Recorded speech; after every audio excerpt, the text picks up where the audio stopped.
DevCodeCamp set out to disrupt traditional education. We saw a need for software developers here in Milwaukee, and we wanted to give people who had an aptitude and didn't have a lot of time, we wanted to give them an opportunity to become a software engineer in a short, immersive program. So what is your role in this? Like, is it you who started it? Is it you and Wendy? Like, how did this come to be? Well, this came to be because it was hard to ignore the fact that when myself and our community manager and our founder were looking at ways that we could produce a person with a skill set that is in demand, it was hard to ignore that software development was one of those things. It just is. And one of the easiest things that we had to tackle was developing our hiring network. It was almost a little too easy, and it really just comes down to the fact that there is a demand for this. There are companies, not just in San Francisco and not just in New York and Austin and Portland, but right here in Milwaukee, that have a major need for talented software engineers, and we are going to be a funnel to be able to get those talented software engineers into these companies here in Wisconsin. So the hope is obviously get them in, keep them here. You got it. And the one thing that ended up happening that we didn't really intend on happening was the people that are coming here, this is their second career, typically. And they have roots here. They want to stay here. And companies love to hear that this person is coming to get trained. We're really good at, Wisconsin's been really good at creating talent. We're just not very good at keeping it. We intend on trying to keep it here. And these people have roots here. They have homes, they have families, and they want to be a software engineer that lives in Milwaukee. Is there a typical DevCodeCamp student? The typical DevCodeCamp student is somebody who likes to solve problems. It isn't somebody who is wicked smart at math or wicked smart at science. It's somebody who sees a problem and wants a tool set that can solve the problem. And we have people that come to us who are manual laborers. We have people that come to us who are mechanical engineers or salespeople, or you name it. It's been across it's covered the gamut. And they all have one thing in common. They are driven, they have an aptitude, they are persistent, and they want to solve problems. They want to make meaningful things with code. So tell me a little bit about the recruitment process. Do people typically come to you? Like I heard Michael was talking about he found it on Facebook, and some have heard through word of mouth. Like, how do you begin the recruiting process, and then who are you looking for? Well, we try to do as many grassroots things as we possibly can. Now that we have a good base of students, the best thing for us is them out telling other people just how effective this is. That's first and foremost. But we try to get the word out as much as we possibly can. And I always tell people that come in, if you know somebody that's willing to work hard, send them to me, because I need more smart people to turn into software engineers. And if you stick with it, you follow our process, and you remove what you thought education was supposed to be, and you embrace this approach, you can be successful. And we see it every day. Do you have potential students come to you with their parents, and the parents are like, I went through a 4-year degree. This is what they should be doing. This is such a short program. How, this is not typical. This is not traditional. It was, yeah, it was one of the questions that we knew we were going to get asked. Well, why shouldn't I do a 4-year degree versus a boot camp? Well, obviously the first big difference is the time it takes to do it. Not everybody has 4 years, but the other big thing is our students come out relevant. We actually just enrolled a person who just got a CS degree and said he needs to go back to school because everything's changed. And he came here and was excited about learning the technologies that real companies are using, and not just learning about theory. When we put this program together, we wanted to look and see how many hours do you actually get at a 4-year college that are directly related to becoming a software engineer. In Wisconsin, the average is about 825. Well, we're putting 700 hours in 14 weeks. We do not skimp on content. We want to make sure that this is skill over school, first and foremost.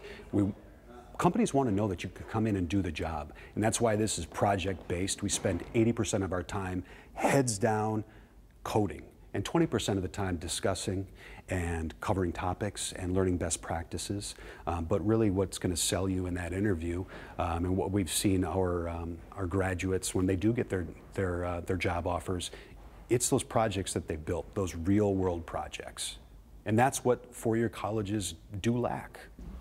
How long has Deb Code been around?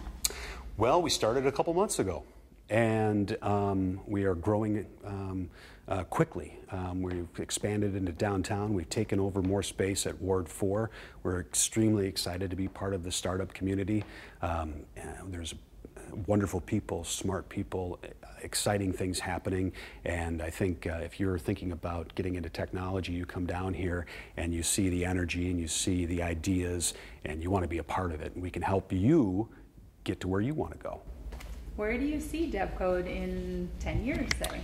I want to see us everywhere, because there are so many cities and so many people that don't have an opportunity for something like this because they've been served one solution to a problem, and that solution doesn't fit everybody. I want to expand. I want to bring it to as many cities as we possibly can. We're looking at heading into Madison next week and exploring some opportunities there. Partnering up with Generator and sharing some space. And I think Madison is a perfect place for something that, something like DevCodeCamp. Sounds like it would be good, like you said, everywhere. Everywhere. When you said people send them to me, what's the best way to get a hold of you or to learn about Deb Code? Well, the best place to start is go to our website, devCodeCamp.com. We've got everything that you could possibly imagine you would need to know. And then I want you to come down, talk to us, ask us questions, see the facilities, talk to students, talk to the instructional staff. You know, that was one of the hardest things for us to do when we were putting this together, was we needed not only extremely talented software engineers to teach, but we needed them to be empathetic, and we needed them to be patient and passionate. And we found a staff that fits all of those needs. And it really shows when you ask a student, what's your experience like? It's always positive. And all of them are like, you don't really need to have that much experience. You just need to be, like what you said, problem solving. They all gave that answer. You don't need to be, you know, there are a lot of myths about software engineering that you need to be a genius in math. And you need to have some basics, yeah. We're not going to tell you that, but at the end of the day, you need to be able to be a person who identifies a problem and wants to get after it and solve it. And we'll give you the tools and the knowledge to do it. So let's say Friday night at 10 o'clock, there's a student sitting there who's, you know, 17, 18, getting ready to graduate high school, and they're like, maybe I should do this. Like, what would you tell them? If somebody's thinking about becoming a software engineer, I would say look at all of your options. We are one option, and we are a very effective one. And if you want to become a software engineer, that's all we produce.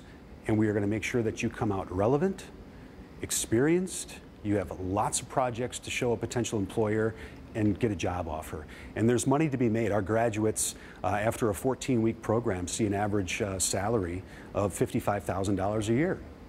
And you can grow quickly from there. As long as you're a continuous learner, you have to be on the bleeding edge, just like we are. We're constantly introducing new technologies. We don't listen to curriculum experts. We don't listen to accreditors. We listen to the people that hire our grads, and they tell us this is what's important. That's what we're going to teach you, because that's what's going to get you the job. I wanted to ask one other thing about the instructors. Sure. Are you looking for them? You said, you know, you have staff now, but are you looking for instructors? And then also, what do they think about this? Like, did they come from the background of like several years of school, and then they were kind of like, whoa, this is different, this would be cool, I like this? They all came in with a traditional four-year degree. And they all came in with the same message. This is exactly what I wish I would have had during my four-year degree. And, you know, it's being relevant, it's using the technologies, it's making sure that you can hit the ground running. We treat this like you are an actual software engineer at a software development firm making real things. They came in and embraced it, and that's what we needed them to be able to do, was come in and know that they're responsible for making sure that at the end of the day, they've created a brand new junior developer. And now are you looking for instructors? We are looking for instructors, yes. We are looking for instructors here in Milwaukee. As I said, we're thinking about expanding into Madison. I'll need an instructor there. We're looking for people that want to spread knowledge. Do you do that hiring too for software instructors? Like, do you have that background yourself? I do not personally know. I defer to Dave and Ben and the guys who have the technical skills, but there's also something to be said about just because you have the technical skills doesn't mean it necessarily translates and works in the classroom. You need to be a special person to be able to do it. Is there anything that I didn't ask that you think you'd like to add, or that you'd like to know? Or? I would say if you are considering a career change, now is probably one of the best times to explore software engineering or software development, because there is so much opportunity. If you make it through this program, you're going to get people's attention, and you're going to get many more opportunities than you ever thought imaginable.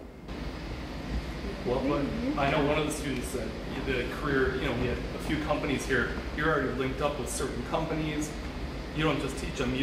There's a career path, and you help them get jobs. Really, at the end of the day, we're never going to have a graduation ceremony. We're never going to be throwing our caps and gowns up in the air. That's not why people are coming here to have a party. They're coming here because they want to get a job offer. And that's why we've spent so much time developing our hiring partner network, because that's their end goal. That's our end goal. You're coming here to devCodeCamp because you want to get a job. And that's exactly what we deliver at the end of the day. Speak a little bit real quickly about the program after the program, the career development, or like the resume development, all of that. So how long is that? We have a deployment period after the technical learning takes place. It's 4 weeks, and it's a little bit more loose as far as the schedule goes, but critically important. We work on your communication skills, we work on your resume building, we work on preparing for interviews, phone screens. We do all of these things to make sure that you make those mistakes in front of us rather than in front of a potential employer. So we're going to get you primed and ready to go, and then we're going to start sending you out on interviews. Ultimately, you need to take all that knowledge and put it into play when you are sitting across the desk from a hiring manager, and be proud of what you've done, be proud of what you've accomplished, and come in knowing that you can be a productive member of their development team.